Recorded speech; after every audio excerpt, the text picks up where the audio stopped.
Once upon a time, in a prosperous kingdom called Parayangan, there lived a beautiful princess named Dayang Sumbi, who loved weaving. One day, Dayang Sumbi was weaving on the terrace of the palace. For some reason that day, she felt a little dizzy and weak. The spun yarn kept falling, and Dayang Sumbi became too lazy to pick it up. As the spun yarn fell, Dayang Sumbi started to get annoyed. Then she said, "Whoever picks up this yarn for me, I swear I will take him as my husband." When Dayang Sumbi realized that the yarn had been picked up, she got confused as to who had done it. "Who picked up this yarn for me? There are no people here." Dayang Sumbi was very surprised to find that the one who had picked up the yarn was Tumang, a royal dog who was famous for being loyal and powerful. I'm the one who took it for you, Dayang Sumbi. What? Are you Tumang? That means you will be my husband? Dayang Sumbi could not revoke her oath, so she married Tumang. As a result of their marriage, Dayang Sumbi gave birth to a baby boy named Sangkuriang. Tumang told Dayang Sumbi not to tell Sangkuriang that Tumang was his father. Dayang Sumbi, please don't tell our child that I'm his father. Okay, Tumang. I will not tell him. Sangkuriang grew to be a healthy, agile, and intelligent boy. Tumang always followed Sangkuriang wherever he went and taught him all the magic he knew. Come on, Tumang, chase me! Ha ha ha ha! Yes, Sangkuriang, I will chase you. Ha ha ha ha.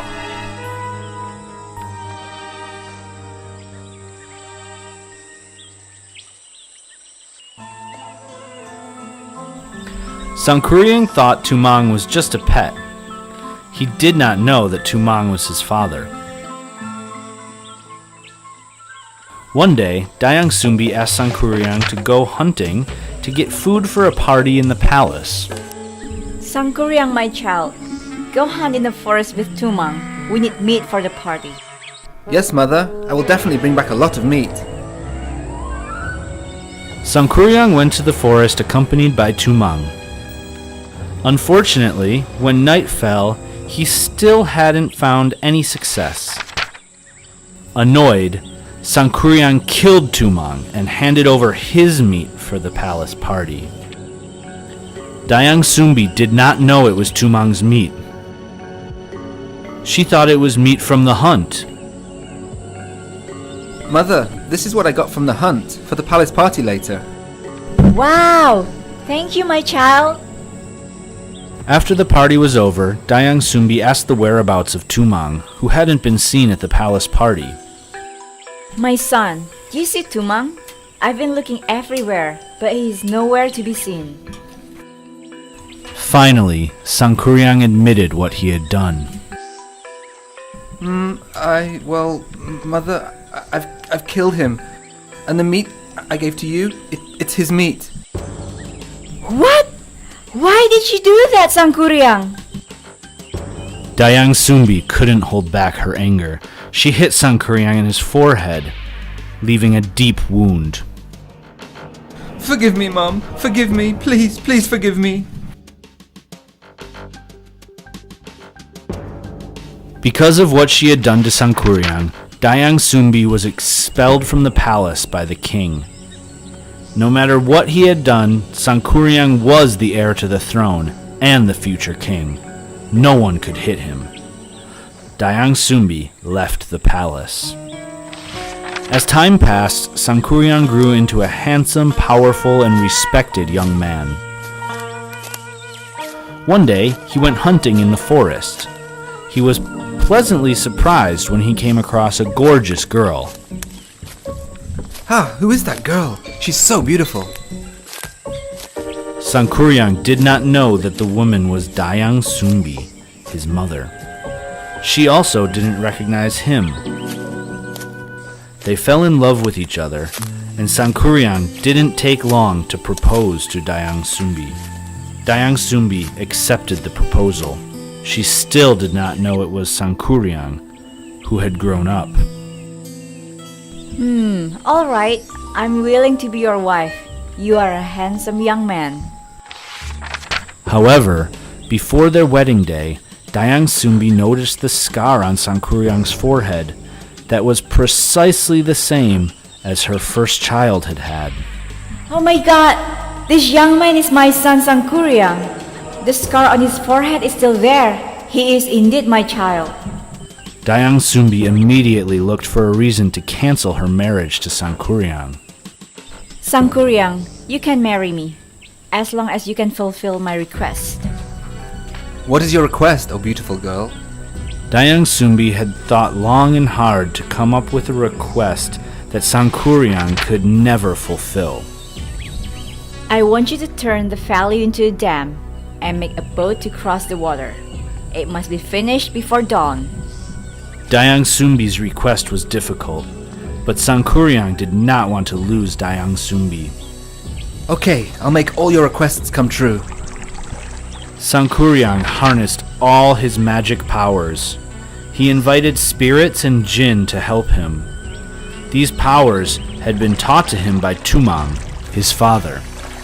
They then worked overnight, blocking rivers and plugging springs with mud and soil. Finally, I can finish this dam. When everything had been dammed, Sangkuriang went to cut down a giant tree and began to make a huge boat. Now, all we have to do is make a big boat to cross the water. I can do it. Dayang Sumbi began to get nervous because Sangkuriang had almost finished the task, and dawn was still far off. Oh no! I have to stop Sangkuriang before dawn. Dayang Sumbi prayed earnestly to God that Sangkuriang would fail. Oh God, how can I marry my own child? It is impossible. Please make the dawn come quick so that all the spirits leave and no one helps Sangkuriang to complete the boat.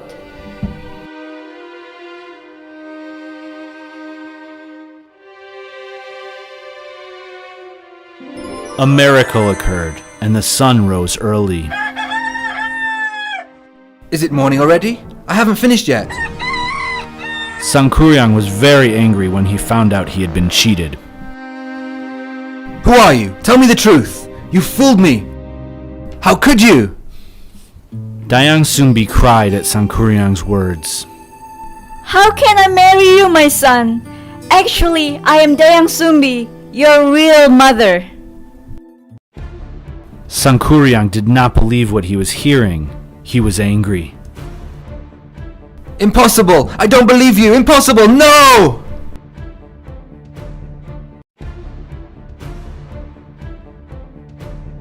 I am your mother, Sangkuriang, your real mother. Then Sangkuriang kicked the boat, which flew far away. The boat came to rest upside down and turned into a mountain, which is now known as Tangkuban Perahu Mountain.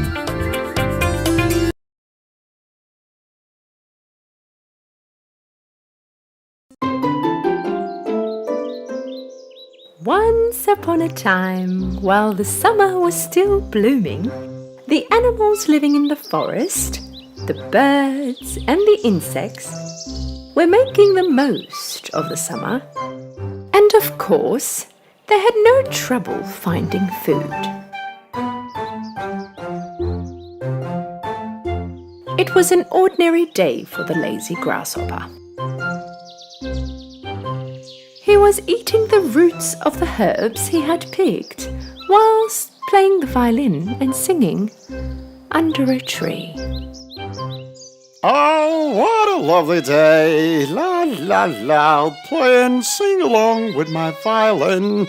And I don't know the rest of the words to the song, but it's okay. When he finished his ear-bleeding song, he heard a noise and listened carefully. In order to understand where and who the noise was coming from, he quickly jumped up high onto the branches of the tree. And right there, he saw from a distance an ant trail. They were marching like soldiers. With great difficulty, the ants were carrying seeds and dry fruits that had fallen off from the trees. The grasshopper jumped to the ground, and as confused as he was, he watched the trail of ants disappear. I never seem to get these ants. They're always working. Right at that moment, he noticed an ant coming his way. The ant was trying to carry a seed much bigger than himself.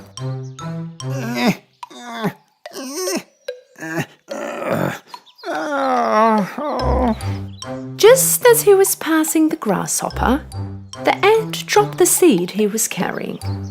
In fact, he needed to rest. The grasshopper stared at him with meaningless eyes. Are you moving somewhere? No. Don't tell me there is a big disaster approaching. Is that why you're running away? No. Well then, may I ask what you're doing? We are carrying food to our nests. Rightio, you must be expecting a lot of visitors tonight then. We are storing food for winter. You're storing food for the winter? What for? And besides, why the rush? There's still a long time for winter. Have fun. Just make the most out of the summer. Is that so? So what do you suggest we do for winter? I'm sure we'll find something fun to do, don't worry. All you ever think about is fun. What will we eat, I'm asking you?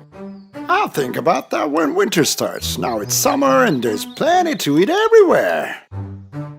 The ant had enough listening to the lazy grasshopper's nonsense and tried to put the seed on his back once again.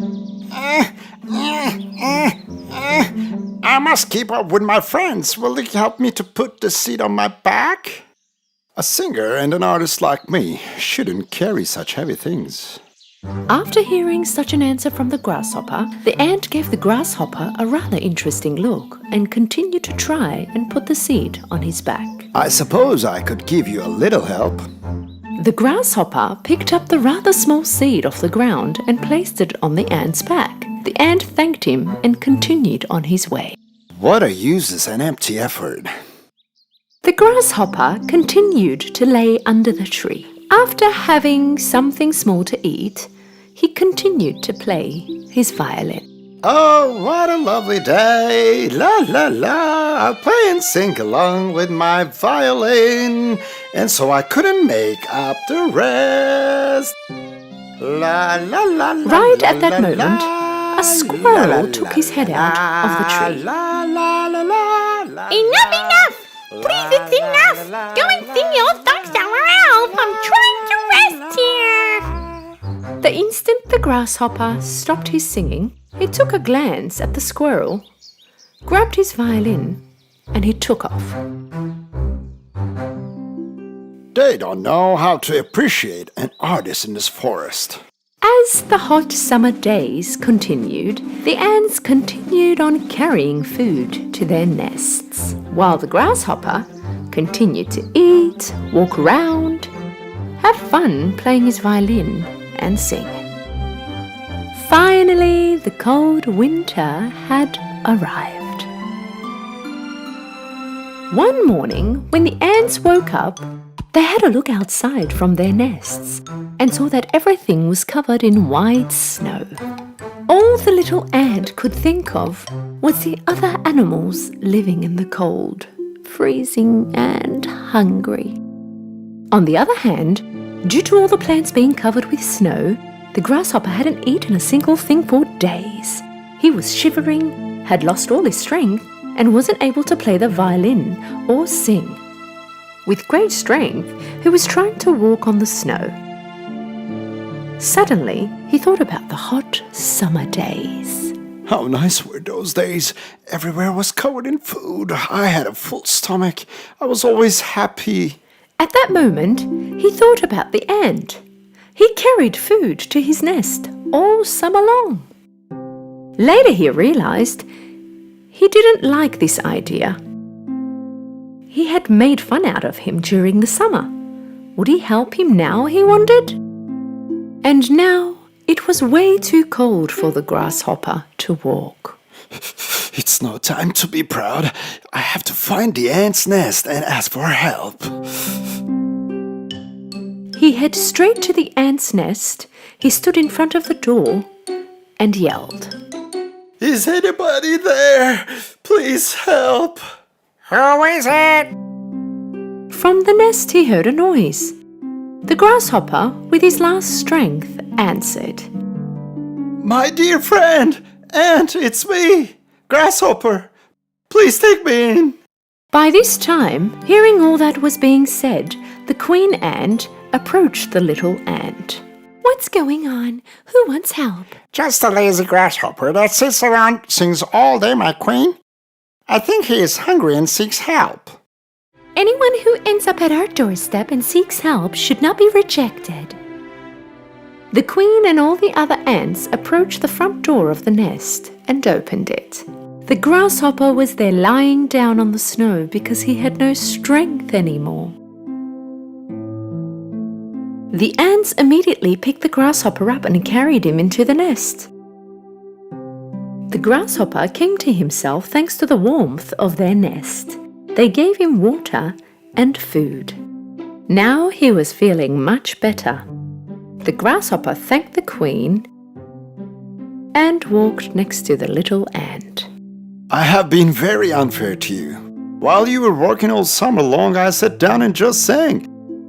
And actually you warned me, but I did not take you seriously. I regret that. This should be a big lesson for you.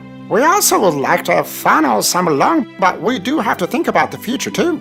If we did not get our food during summer, we might have been in the same position as you. The grasshopper stayed in their nest for a while. He was now much better and healthier. When it was time to go, the ants gave the grasshopper some food. Thank you for everything. You saved my life and I will never forget that. And I will never be lazy from now on. Can I ask for a favor? Sure, tell me. What do you like? When it's summer, you can take music lessons, learn to play the violin, and make all the other animals happy, maybe.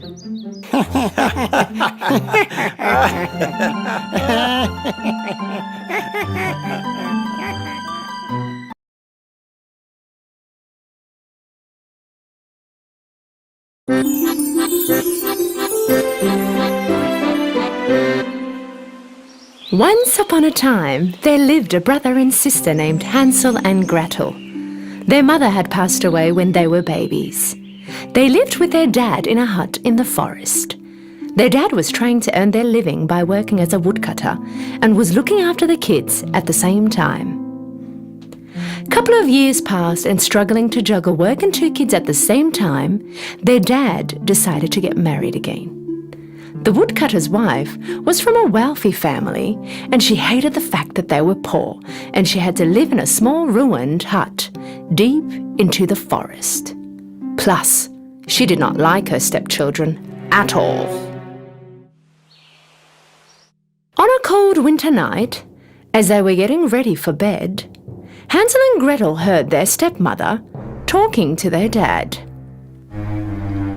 How are you going to get through this winter? We don't have enough food. If you do not get rid of these kids, we will all starve to death. Their dad opposed furiously. No need to argue. I made up my mind. Tomorrow we'll take them to the woods and leave them there. Hearing all that, Gretel started to cry.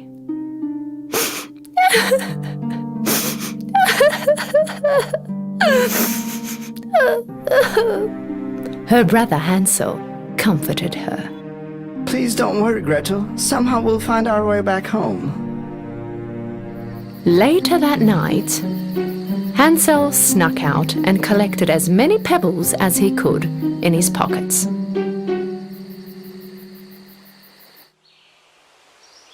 In the morning, they all started to walk towards the forest.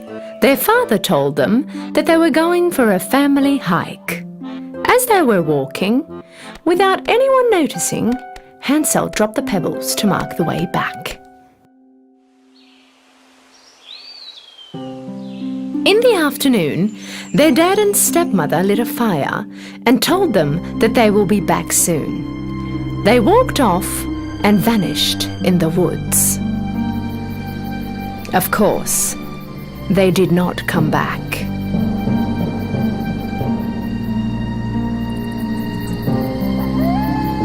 When the night fell, the horrible sounds of all the wild animals in the forest started to echo around them. Shivering with the horrifying sounds of the wolves, Hansel and Gretel did not leave the fireside until the moonrise. Then they started to follow the pebbles shining in the moonlight and walk towards home. Well done, Hansel. This was very clever of you. When the kids came back home, their dad was very happy and surprised at the same time. Their stepmother also acted as if she was happy, but deep inside, her decision was still the same. She was very upset that they were back. After 3 days, the stepmother tried to get rid of them again. This time at night, she locked Hansel and Gretel's door and did not allow Hansel to collect pebbles again. But Hansel was a clever boy. When they were walking to the forest in the morning, this time he dropped the breadcrumbs that he had put in his pocket the night before and again made a trail the way back home. Around noon, their father and stepmother made up an excuse and went off, leaving them all alone in the forest again. Realizing that they were not coming back, Hansel and Gretel wanted to start walking back home before it got dark. But this time, they could not find the trail they left because all the breadcrumbs were eaten by the birds. Gretel started crying. For the first time, Hansel also felt hopeless. This time the kids were really lost. With no food and scared to death, they wandered around the forest for 3 days. On the 3rd day, they saw a bird, white as snow. The bird chirped songs with its beautiful voice for them.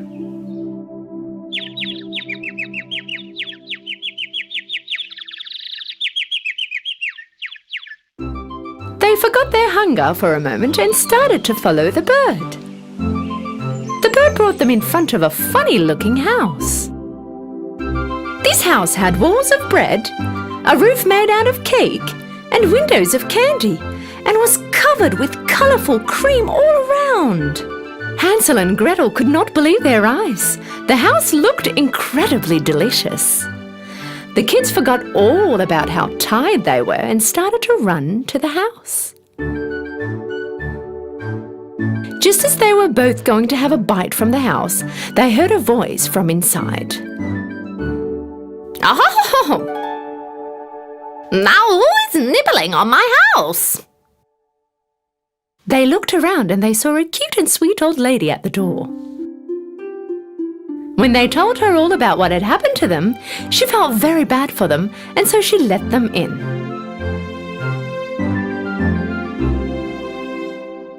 The inside of the house was very different from the outside. It was dark, scary, and it didn't feel right. But because they were so tired and hungry, the kids did not care much. The old lady brought all kinds of food and desserts for them, and the kids ate food that they hadn't had before. That night, they slept on the softest bed they had ever seen. When they woke up in the morning, the old lady wasn't there. They started to look around. At the end of the corridor, they saw a small door. When they opened the door, they found cases full of gold and treasure inside. They were very surprised, of course. Hansel wanted to get in and take a closer look. Right at that moment, they heard her voice again. And what do you think you are doing? When they turned around, the kids faced the witch standing right there in front of them. Apparently, the old lady was a witch leading the kids to a dungeon with a house covered with cake and candy. The kids tried to run away, but the door was locked. The witch pulled Hansel by the hair and locked him in a cage. Then she dragged Gretel to the kitchen.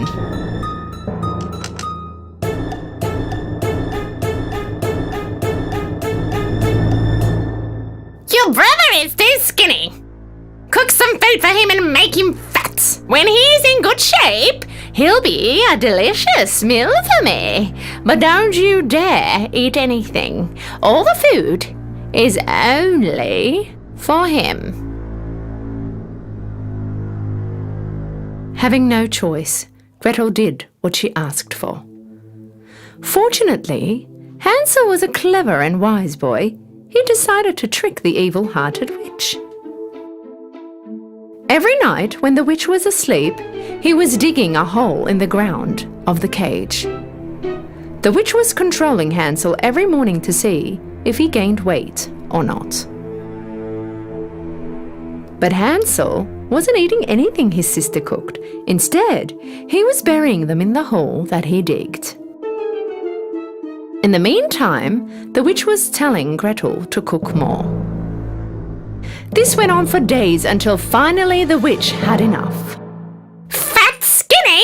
I don't care anymore. Today I will make Hansel pie. She turned to Gretel. Look in the oven to see if the dough is baked enough.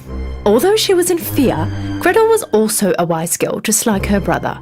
She understood that the witch was going to push her in the oven. I can't get my head in there and see the dough, whined Gretel. The witch pushed her aside and stuck her head inside. Gretel gathered all her strength and pushed the old witch into the oven and closed the oven door.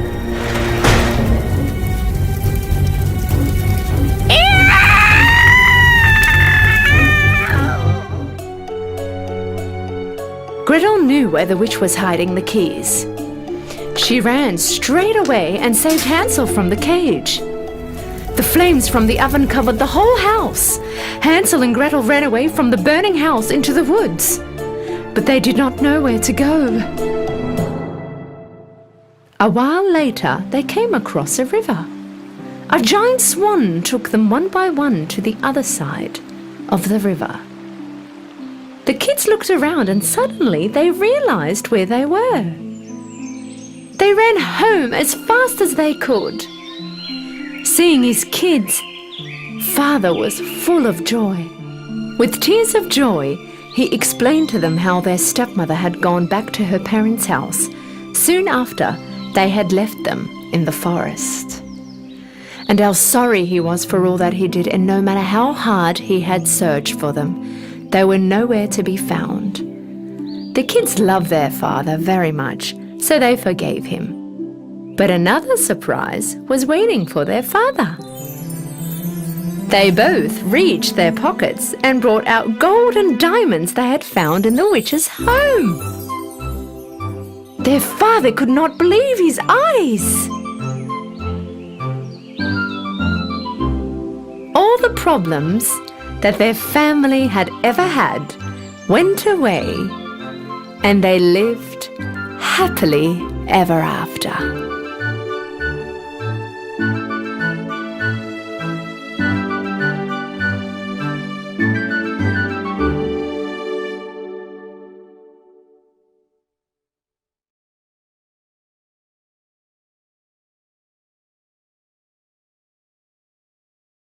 Persephone was the daughter of Demeter, the goddess of Earth's fertility and harvest, and Zeus, the king of all the Olympians. Demeter cared as deeply for her daughter as she did for the earth. Persephone was very beautiful, and she lived a happy life, playing with the other children and spending time in the gardens of Olympus. One day, as Persephone was playing in the garden, the earth suddenly opened up. Hades, the god of the underworld, emerged from the darkness. Some time ago, Hades had seen her sitting in the garden, and he was struck by her beauty ever since. He desperately wanted her to be his queen of the underworld. So, one day, he approached Zeus, asking for permission to take Persephone as his queen. With little concern for how Demeter would respond to such a request, Zeus agreed, and Hades was given consent. Hades took hold of poor Persephone and carried her gently to the underworld. Persephone shouted for help, but to no avail. Demeter was struck with grief, and she scoured the earth in search of her daughter. Her immense sorrow caused the earth to grow dark, cold, and barren. The once lush meadows yellowed, the trees curled and furled, the rain stopped. Demeter finally contacted Zeus. He informed her of Persephone's marriage to Hades in the underworld. Demeter grew into a motherly rage. She demanded Zeus to return Persephone to her care, but Zeus refused. Demeter sought to punish Zeus for betraying her and their daughter. She left Olympus, leaving the earth cold and barren. Zeus had no other choice but to agree to Demeter's demands. He told Hermes, the messenger, to bring Persephone back up to Demeter's care. In the underworld, Persephone had grown to love Hades, who treated her with compassion and loved her as his queen. Hermes reached the underworld. He requested that Persephone come back to Earth with him. Hades knew he could not refuse the commands of Zeus, but he also could not part from his beloved Persephone. One morning, Persephone went into the underworld's garden and was offered a pomegranate by the gardener. Up until that point, Persephone had resisted eating anything offered to her. She knew that if she ate any food from the underworld, she would be bound to it forever. But that morning, Persephone was so hungry, she took the pomegranate and ate 6 of its seeds. Then, abruptly, Hermes, the messenger of the gods, appeared before her. He told her that Demeter had caused the earth to freeze, that no crops would grow, and mortals were dying. The only thing that would stop her was Persephone's return. Persephone reluctantly allowed Hermes to take her to Olympus. Demeter was so happy to see her daughter. Zeus, too, was happy to see the flowers on earth blooming again. Suddenly, the throne room darkened, and the gods turned as Hades stepped out of the shadows. He was holding the partially eaten pomegranate in his hand. Persephone has eaten the fruit of the underworld, Hades said coolly. She must return and rule it with me. While Demeter resumed her tantrum, Zeus considered Persephone quietly.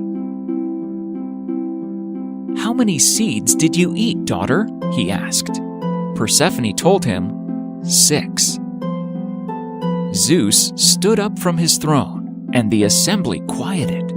"I rule that she will spend 6 months of each year in the underworld with her husband, and 6 months with her mother."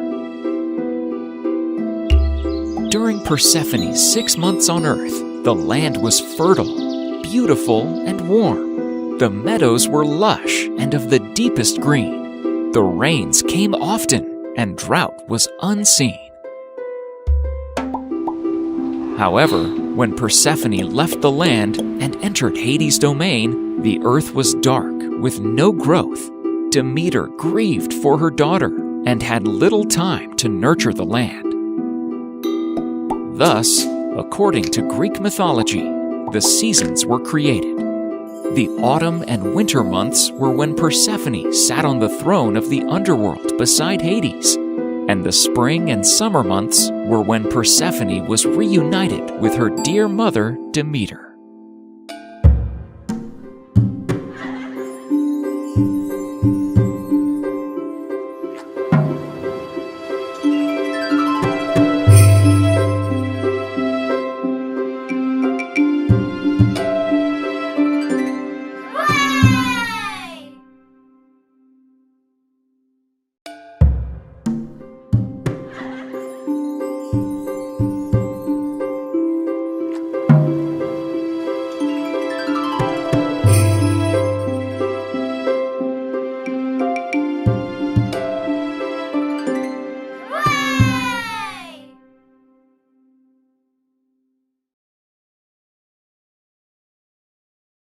A long, long time ago, far away above the clouds, high up amongst the clouds of Mount Olympus, the gods lived in a content and happy life away from the humans.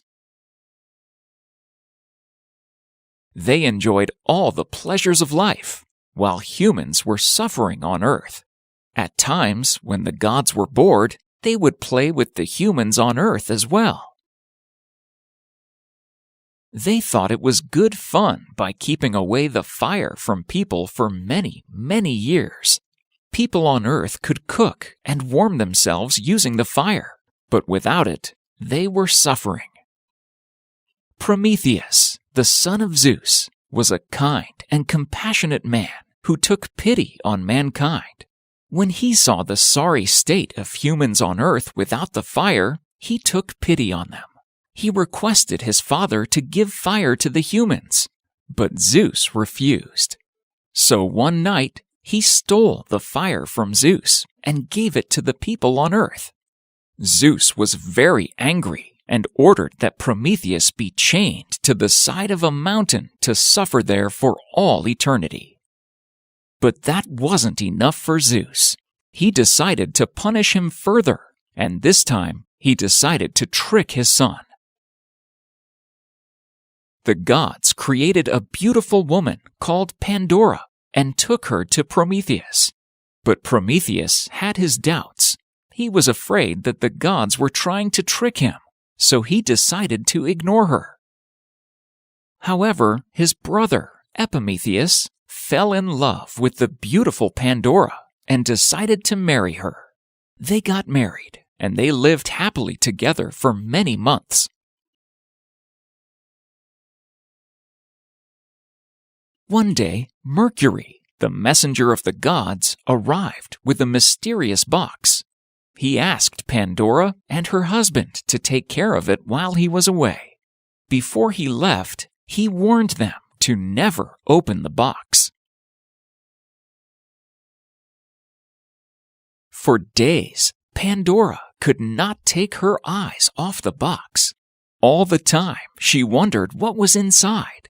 Could it be full of shining jewels, glittering robes, or diamonds? Whenever Epimetheus was away and no one was around, Pandora would go near the box and run her fingers over the polished wood and the golden clasp.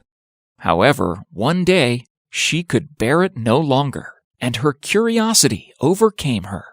She crept up to the box and gently opened the clasp. Slowly lifting the lid, she peeked inside. Gods had filled the box with all kind of evils. Disease, misery, and death swooped and buzzed out of the box, stinging her. Pandora screamed and screamed with pain and fear. Epimetheus heard her cries as he rode into the courtyard. He ran to aid her, taking her into his arms, and comforted her as the evils flew out of their house and spread across the land. It was then that Epimetheus heard a tiny little voice calling from the box, "Let me out! Let me out!" Believing that nothing inside the box could be worse than the horrors that already got out, he opened the lid once more. All that remained was a tiny, crumpled butterfly shivering in the corner. The beautiful butterfly was Hope, which Mercury had hidden amongst the evils, taking pity on mankind.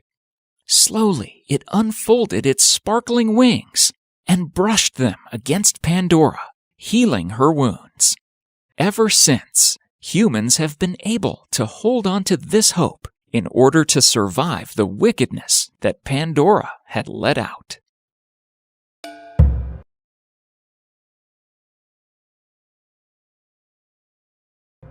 William and the Octopus. William was at the aquarium watching a scuba diver swim among the fish. The diver scattered food into the water as the fish gathered around her. Cool! William thought, heading to the next exhibit. A sign on an empty eel tank read, "I'll be back after my checkup with the veterinarian." Finally, he came to his favorite exhibit. A long tentacle explored the glass. A round black eye looked at him. Did the octopus recognize him? William knew octopuses were smart. He had read they could open jars and use tools.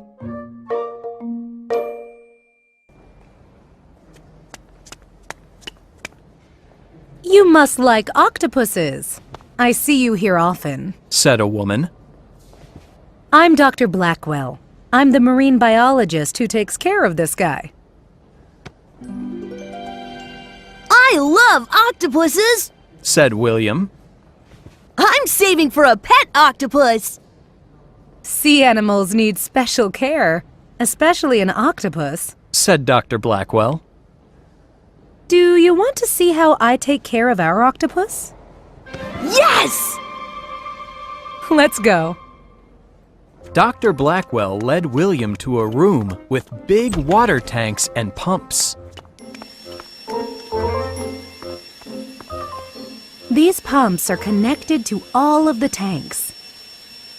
They can move thousands of liters of water per minute.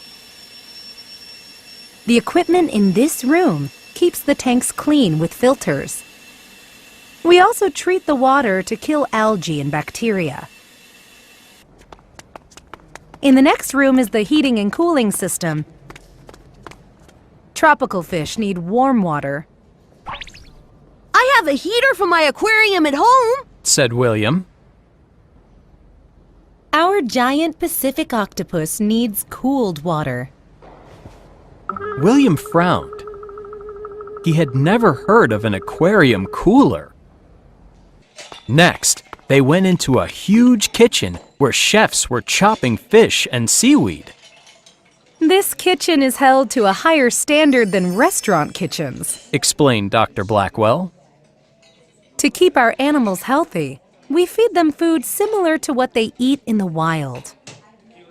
She pointed to a plastic container marked Giant Pacific Octopus. Our octopus eats shrimp and squid. Uh-oh, William thought. That sounded expensive.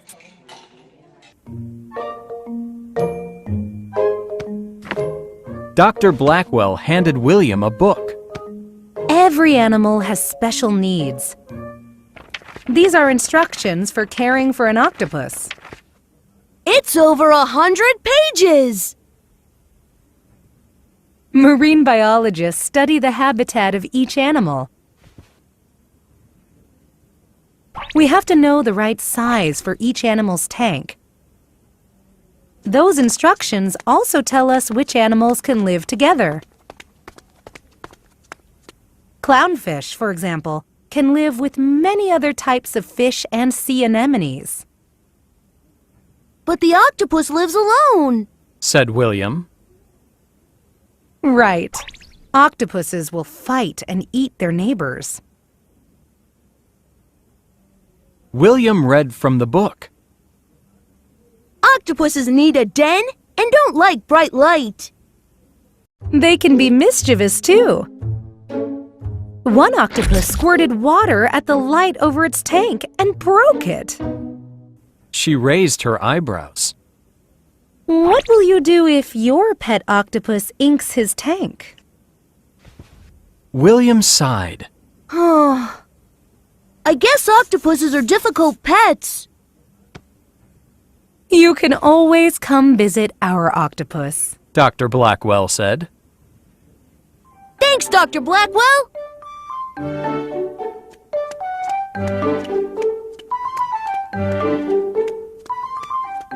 As William left, he put some money in the donation box for the aquarium. Now, he felt like the aquarium octopus was his octopus too.